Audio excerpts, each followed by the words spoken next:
नमस्कार, Rajesh sir classes में आपका स्वागत है। आपके सामने है यूपी बोर्ड द्वारा जारी मॉडल पेपर कक्षा 10 विषय गणित प्रति 10 प्रश्न पत्र।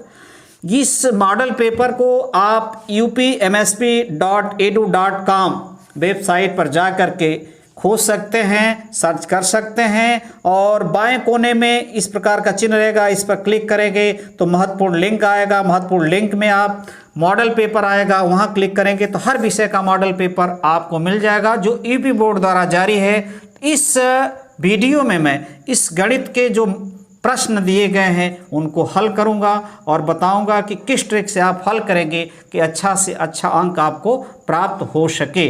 तो देखिए, यूपी बोर्ड द्वारा जारी मॉडल पेपर, समय 3 घंटे 15 मिनट, पूर्णांक 70। प्रारंभ के 15 मिनट परीक्षार्थियों को प्रश्न पत्र पढ़ने के लिए निर्धारित है। सामान्य निर्देश, सभी प्रश्न अनिवार्य है, सभी प्रश्न अनिवार्य है। इस प्रश्न पत्र के 2 खंड है। खंड अ में 20 अंक के 20 प्रश्न बहुविकल्पी है जिनके उत्तर OMR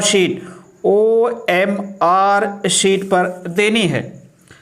OMR पर उत्तर अंकित किए जाने के पश्चात उसे काटे नहीं तथा इरेजर, व्हाइटनर आदि का प्रयोग न करें। दूसरा खंड ब में 50 अंक के वर्णनात्मक प्रश्न है, कापी मिलेगी, उस पर हल करना होगा, लिखना होगा। इस खंड में कुल 5 प्रश्न है। प्रत्येक प्रश्न के प्रारंभ में स्पष्टतः लिख दिया गया है कि उसके कितने खंड करने हैं। प्रश्नों के अंक उनके सम्मुख अंकित है। कितने नंबर का प्रश्न उसके सामने लिख दिया गया है। प्रथम प्रश्न से प्रारंभ कीजिए और अंत तक करते जाइए, उस पर समय नष्ट मत कीजिए। खंड अ शुरू होता है आपके सामने बहुविकल्पी प्रश्न। पहला प्रश्न है तो देखिए, पहला प्रश्न है, एक परिमेय संख्या का दशमलव प्रसार सदैव होता है। एक परिमेय संख्या का दशमलव प्रसार सदैव होता है। तो ये है आपके सामने 4 विकल्प इसके दिए गए हैं।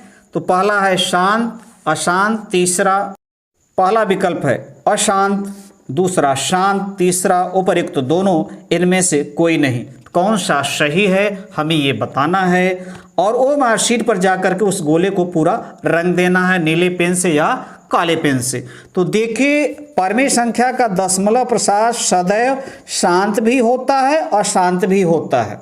तो उपयुक्त तो दोनों हम समझा देते हैं आपको। अशांत किसे कहेंगे, पहले शांत, जैसे 2.53, ये शांत दशमलव प्रसार, ये क्या है, शांत दशमलव प्रसार है। लेकिन जैसे ये लिखा है 2.456, फिर 456, 456 डैश, ये रिपीट हो रहा है ना, तो इस प्रकार का जो होता है वो अशांत कहलाता है, अशांत आवर्ती कहलाता है।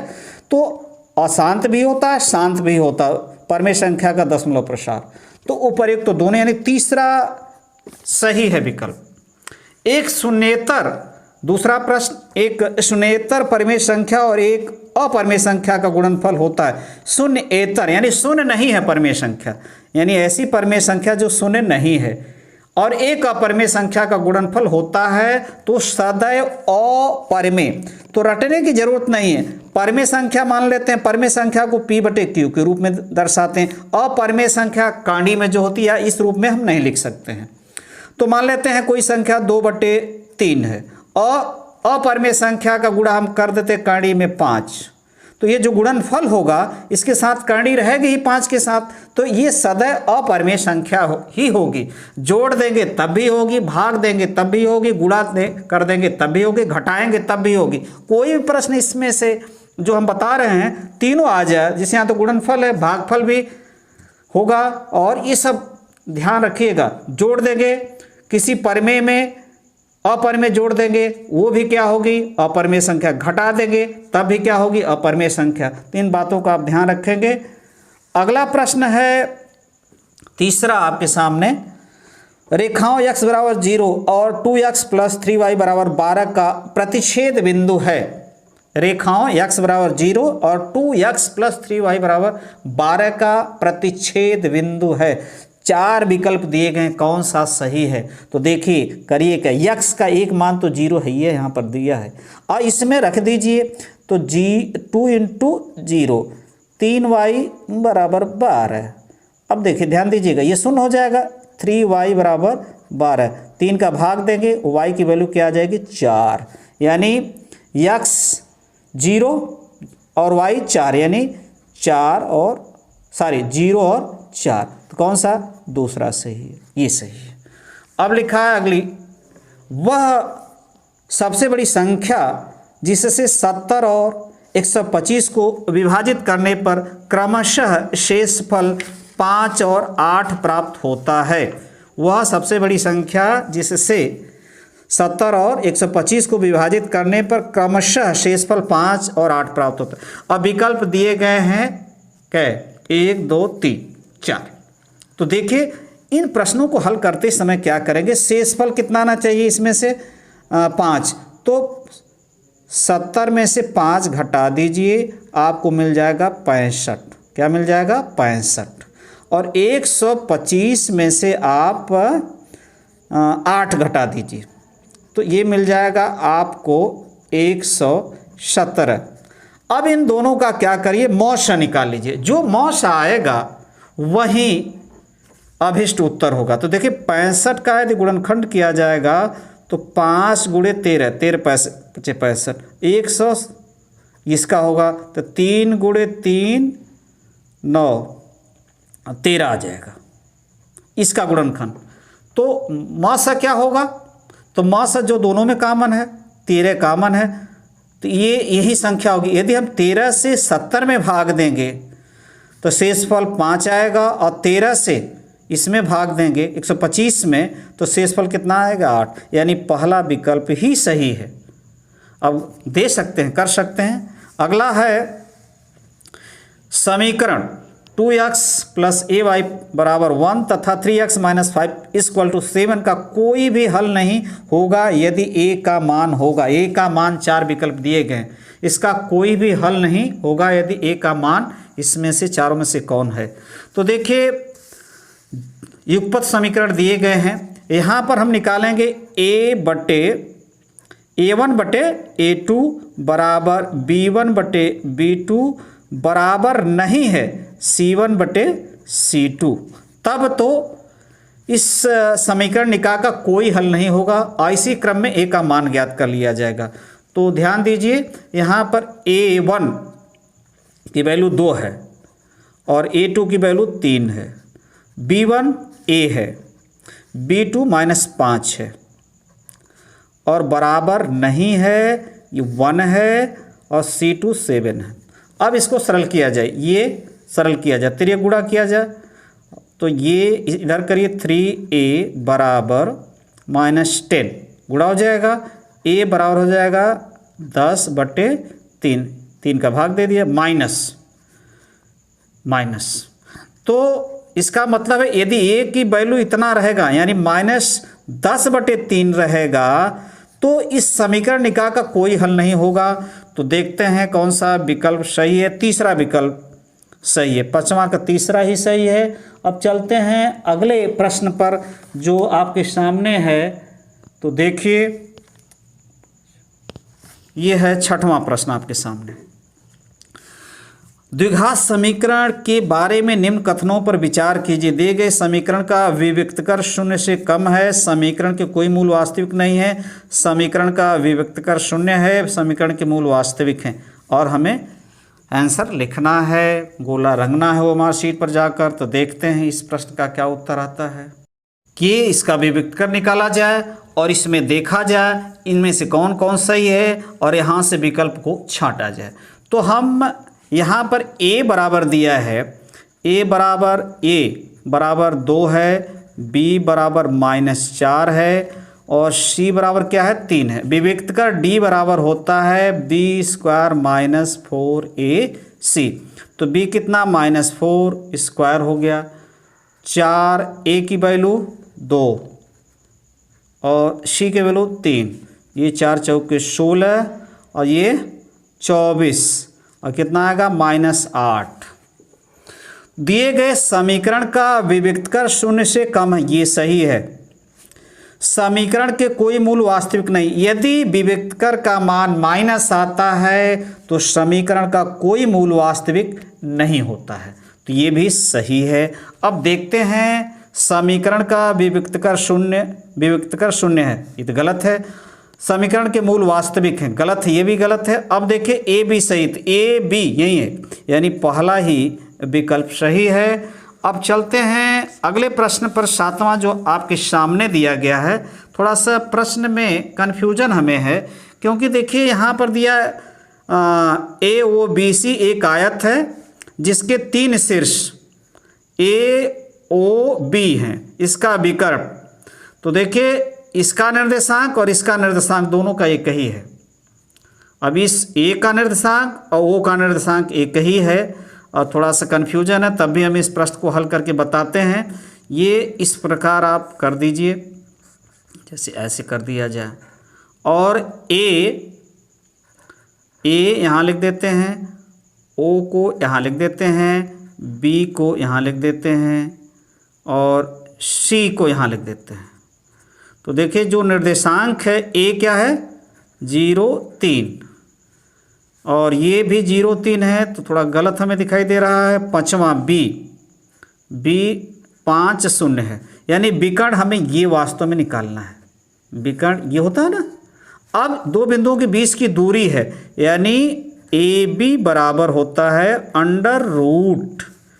x2 - x1 का होल स्क्वायर है -y2 - y1 का होल स्क्वायर। अब ध्यान दीजिएगा x2 5 है, 5 में से 0 घट जाएगा, 0 x1 घट जाएगा। y2 कितना है 0, 0 में से 3 घटेगा, स्क्वायर। अब ध्यान दीजिए यहाँ 5 है, 0 कोई अंतर नहीं, यानी 25 हो जाएगा। यहाँ ऋण 3 और उसका स्क्वायर 9 हो जाएगा, और जोड़ेंगे तो ये आएगा √34, तीसरा सही। अब देखिए यहाँ पर लिखा है 8वां जो आपके सामने है, यदि समीकरण x² + kx - 5/4 बराबर 0 का एक मूल 1/2 है, तो k का मान है। तो ध्यान दीजिए इसमें क्या करना है हमें, एक मूल यानी x का एक मान दिया गया है, कितना है 1/2, तो यहाँ लिख दिया जाता है, यही हल कर देते हैं। स्क्वायर के 1/2 5/4 बराबर 0, कितना हो जाएगा, ये 1/4 होगा ये, और k/2 कर देते हैं, और ये पक्षांतर कर देते हैं, 5/4 धन हो जाएगा, और k/2 ये पक्षांतर करते हैं इसको भी, और घटा देते हैं, ये घट गया। घटाने में कितना आएगा, ये आ जाएगा आपका हर बराबर 4/4, यानी k/2 बराबर 1, अर्थात k बराबर 2, पहला ही सही है। अब देखिए अगला जो प्रश्न दिया गया है 9वां आपके सामने आ रहा है। दो त्रिभुज समरूप होते हैं यदि इनके संगत कोण बराबर हो। दो त्रिभुज समरूप होते हैं यदि इनके संगत कोण बराबर हो, तो सही है ये। इनकी संगत भुजाएं एक ही अनुपात समानुपाती में होती, ये भी सही, यानी उपयुक्त दोनों है, तीसरा सही है। अब देखिए यहाँ पर जो है प्रश्न थोड़ा सा लंबा है, हल करते हैं। 10वां जो आपके सामने है, 10वां, यदि एक समकोण त्रिभुज ABC में कोण C बराबर 90 डिग्री, AC बराबर 3 सेमी और BC बराबर 4 सेमी है, तो बिंदु C से जाने वाली माध्यिका की माप 4 विकल्प दें, कौन सा सही है।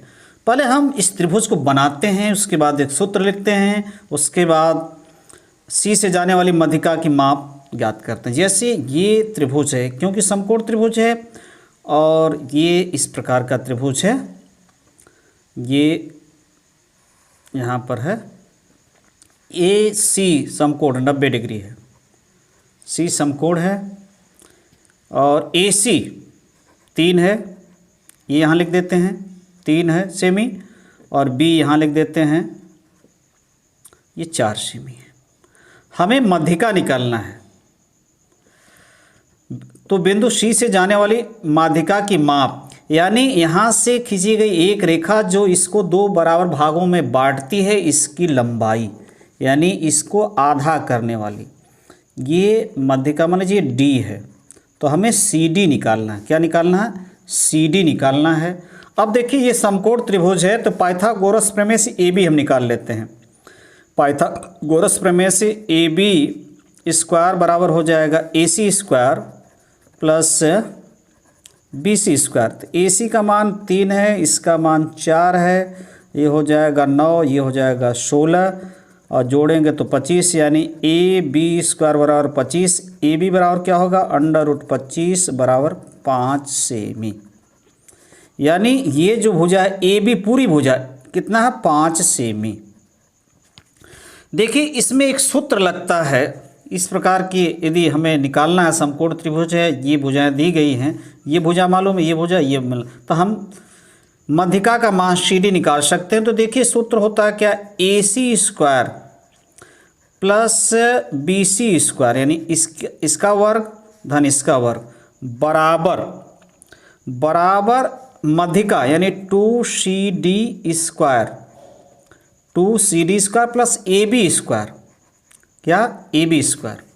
ये और हमें सी डी निकालना है, तो ए सी 3 है, 3 का स्क्वायर, बी सी 4 का स्क्वायर, 2CD स्क्वायर निकालना है, ए बी 5 का स्क्वायर।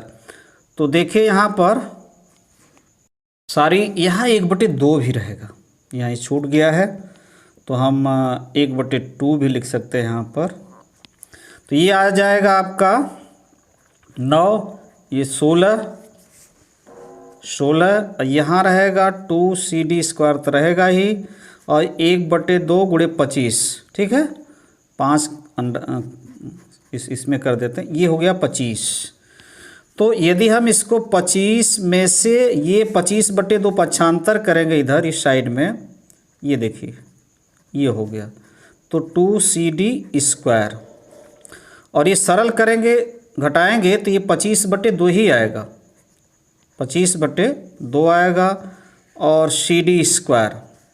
अब देखिए 2CD स्क्वायर, अब इस 2 का भाग इधर दे दीजिए, तो CD स्क्वायर हमें मिल जाएगा 25/4, वर्गमूल ले लीजिए, वर्गमूल लेंगे तो CD बराबर हो जाएगा 5/2 बराबर 2.5, यानी पहला विकल्प ही सही है, मध्यिका की माप। अब चलते हैं अगले प्रश्न पर। तो देखिए अगला प्रश्न जो आपके सामने 11वां है, तो 11 प्रश्न है आपके सामने। देखिए क्या दिया गया है, विकल्प भी हम यहाँ आपके सामने रख दिए हैं।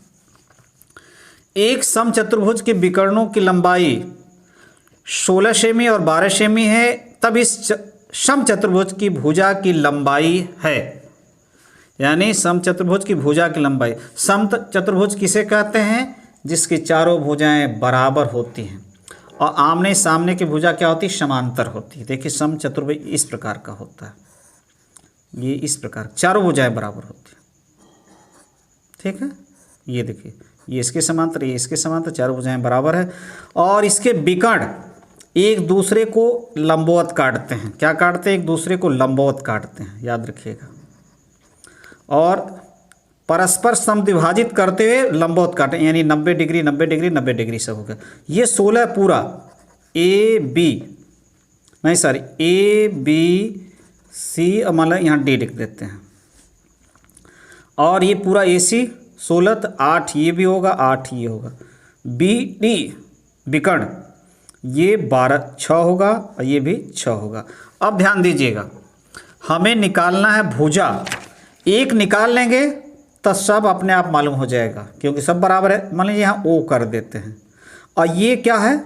समकोण त्रिभुज। हमने अभी बताया ये क्या है? समकोण त्रिभुज, और ये भुजा मालूम है, ये भी भुजा मालूम है, ये निकाल सकते हैं। ए बी स्क्वायर बराबर लिख सकते हैं A O square plus O B square, और ये कितना है? 8 का स्क्वायर, 6 का स्क्वायर, 16 प्लस 8 8 64 प्लस ये हो जाएगा 6 6 के 36 बराबर हो जाएगा 100। ए बी स्क्वायर क्या मिल गया हमें 100, यानी ए बी वर्गमूल लेंगे तो 10, तो दूसरा विकल्प सही। अब चलते हैं अगले प्रश्न पर जो 12वां है आपके सामने। लिखा है दो समरूप त्रिभुजों की भुजाएं 4 संबंधित 9 के अनुपात में इन त्रिभुजों के क्षेत्रफलों का अनुपात ज्ञात कीजिए।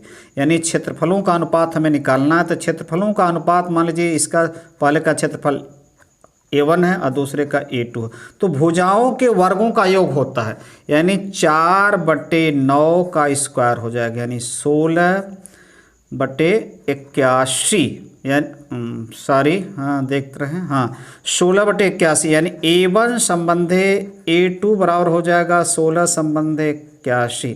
कौन सा सही है? 12वां का सही है, ये सही है। दो समरूप इन त्रिभुजों के क्षेत्रफलों का अनुपात, ये चौथा सही विकल्प है। तो चौथा विकल्प क्या है? सही है। अब चलते हैं हम अगले प्रश्न पर। यदि 13वां देखिए आपके सामने है, यदि tan थीटा बराबर 3 हो तो इसका मान निकालना है। तो दीजिए हम इसको हल करके बताते हैं इसका आंसर कौन सा सही है। 13वां प्रश्न जो आपके सामने है, तो 13वां को हम हल करते हैं। ये देखिए यहाँ से आप लिख सकते हैं tan थीटा 3 tan थीटा बराबर 4 tan थीटा बराबर कितना दिया 3। यहाँ से tan थीटा बराबर 3/4, ये हो गया आपका क्या tan थीटा का मान। अब यहाँ हमें इसका मान निकालना, तो देखिए 4 sin theta into cos theta, अब बटे क्या है 4 sin theta plus cos theta. करिए क्या इसमें, कास से भाग दिया जाए ऊपर नीचे, तो जैसे कास से जब भाग देंगे, तो कास से भाग देंगे साइन में, तो ये हो जाएगा 4 tan थीटा, और इसको कास से भाग दें, कास से कट जाएगा 1 हो जाएगा। और नीचे भी वहीं करिए, क्योंकि जब ऊपर करेंगे नीचे भी करेंगे, तो ये हो जाएगा 4 tan थीटा, ये प्लस भाग देंगे कास से, इसमें भी कास का दोनों में दिए, इसमें भी दिए, तो साइन बटे कास tan हो जाएगा, कास से कट जाएगा 1 आएगा। अब यहाँ मान रख दिया जाए 4 गुणे tan का मान 3/4, ये देखिए, और -1 हियर, और 4 गुणे 3/4 प्लस 1 हियर, 4 से कट गया, सॉरी हाँ 4 से कट गया, 3 -1 हियर, यहाँ 4 से कट गया, 3 + 1 2/4 बराबर 1/2। तो तीसरा सही है। अगला प्रश्न आपके सामने है, साइन 75 कास 15 डिग्री का मान। तो देखिए आसान प्रश्न है, 75 और कास 15 डिग्री, साइन 75 को हम लिख सकते हैं 90 डिग्री माइनस 15 डिग्री। देखिए 90 में से घटाएंगे 15 75, यानी 75 को हम इस प्रकार लिख सकते हैं, इसको रहने दीजिए 10 का 10, और ये देखिए क्या हो जाएगा साइन 90 माइनस 15, तो ये हो जाएगा कास 15 डिग्री, और नीचे भी कास 15 डिग्री बराबर 1, दूसरा सही, 14 का दूसरा सही है। अब चलते हैं अगले प्रश्न पर। तो देखिए इस प्रश्न का हल आपके सामने, 15वां प्रश्न जो आपके सामने, यदि एक वृत्त का परिमाप वर्ग के परिमाप के बराबर हो तो उनके क्षेत्रफलों का अनुपात, यानी 15वां प्रश्न जो आपके सामने है उसको हम सरल करते हैं। तो देखिए लिखा है यदि एक वृत्त का परिमाप वर्ग के परिमाप के बराबर हो तो उनके क्षेत्रफलों का अनुपात, मान लेते हैं वृत्त की त्रिज्या, माना वृत्त की त्रिज्या जो है r है, ठीक, और वर्ग की भुजा a है। तो वृत्त का परिमाप परिधि होती है, तो वृत्त का परिमाप परिधि यानी 2πr होगा, और वर्ग का यहाँ परिमाप जो होगा, परिमाप ये क्या होगा चारों भुजाओं को जोड़ देंगे। अब देखिए, तो उनके क्षेत्रफलों का अनुपात हमें निकालना है, उनके क्षेत्रफलों का अनुपात। और परिमाप क्या है, बराबर हैं। मान लेते हैं ये बराबर है परिमाप यक्स के परिमाप बराबर, ये भी तब यक्स के बराबर होगा क्योंकि परिमाप बराबर है। तो इसका अर्थ है कि 4a बराबर है 2 पाई r। तो हम यहाँ से लिख सकते हैं 2 पाई r, यानी दोनों बराबर है परिमाप, तो हम दोनों को बराबर कर देते हैं, यहाँ से 4a मिल जाएगा हमें। अब देखिए मिला क्या, यहाँ पर 2 से कट जाएगा, r बराबर हम लिख सकते हैं 4a बटे 2 पाई, और यहाँ हम लिख सकते हैं 2 से कट जाएगा और ये हो जाएगा 2a बटे पाई। ये मान निकला आपका किसका, अरे सॉरी, ये का करिए क्या ना, थोड़ा सा यहाँ गलती मिस्टेक हुआ, फिर से करते हैं, थोड़ा सा मिस्टेक हुआ। देखिए 2a का इधर भाग दीजिए, a का इधर भाग दीजिए, r बटे a, और यहाँ 4 और यहाँ 2 पाई, तिरे गुणा करेंगे फिर वही मिलेगा, तिरे गुणा करेंगे वही मिलेगा। अब इसको सरल करेंगे तो 2 बटे पाई मिलेगा, यानी त्रिज्या बटे वर्ग का भुजा 2 बटे पाई। अब कह रहा है कि उनके क्षेत्रफलों का अनुपात, तो देखिए वृत्त का क्षेत्रफल, वृत्त का क्षेत्रफल क्या होगा, पाई r स्क्वायर। मान लेते ये S1 है, क्या है S1, और वर्ग का क्षेत्रफल मान लीजिए S2 है, ये है हो जाएगा a का स्क्वायर। अब दोनों का हमें क्या निकालना है, क्षेत्रफलों का अनुपात, तो S1 बटे S2 बराबर पाई r स्क्वायर बटे a स्क्वायर, ठीक है। तो यहाँ पाई r बटे a स्क्वायर लिख सकते हैं ऐसे, पाई, और इसका मान कितना है, यहाँ पर निकला, देखिए यहाँ रख दीजिए यहाँ पर, तो 2 बटे पाई स्क्वायर, ध्यान दीजिए, तो पाई गुणे 4 बटे पाई स्क्वायर, यहाँ देखिएगा पाई एक पाई से कट गया, 4 बटे पाई, और 4 बटे पाई 22 बटे 7 पाई को लिख सकते हैं, और 4 गुणे 7 बटे 22 क्या मिलेगा, S1 बटे S2, ध्यान दीजिए ये मिलेगा, 2 से काटेंगे तो 2 यहाँ बचेगा, 14, 2 से काट 2 11, 14 बटे 11, यानी S1 संबंध है S2, 14 संबंध है 11। तो देखिए कौन सा सही है भाई, 14 संबंध है 11, दूसरा 15 का दूसरा सही है। लंबा प्रश्न था। अब चलते हैं यहाँ 16वें प्रश्न पर। देखिए 16वां प्रश्न जो आपके सामने है ये भी थोड़ा सा लंबा ही रहेगा। 2 गोलों के आयतनों का अनुपात 64 संबंध है 27 है। 2 गोलों के आयतनों का अनुपात उनके पृष्ठीय क्षेत्रफलों का अनुपात है, उनके पृष्ठीय। माना पहले गोले की त्रिज्या जो है r1 है और दूसरे गोले की त्रिज्या r2 है। अब पहले गोले का आयतन निकालेंगे तो मान लीजिए v1 है, तो v1 बराबर 4/3 पाई r1 क्यूब हो जाएगा। और दूसरे का मान लीजिए आयतन v2 है तो 4/3 पाई r2 क्यूब हो जाएगा। ये आयतनों का अनुपात दिया है, ये अनुपात दिया है, तो इसका अर्थ है v1 बटे v2 बराबर 4/3 पाई r1 क्यूब और बटे 4/3 पाई r2 क्यूब। तो ये कितना दिया है, यही 64/27, तो हम सीधे सीधे लिख देंगे 64/27। और ये देखिए कट गया r1 क्यूब बटे r2 क्यूब, ठीक। और ले लीजिए इसका क्या घनमूल, तो ये 4 बटे कितना आ जाएगा 3, यानी r1 बटे r2 क्या मिल गया 4/3।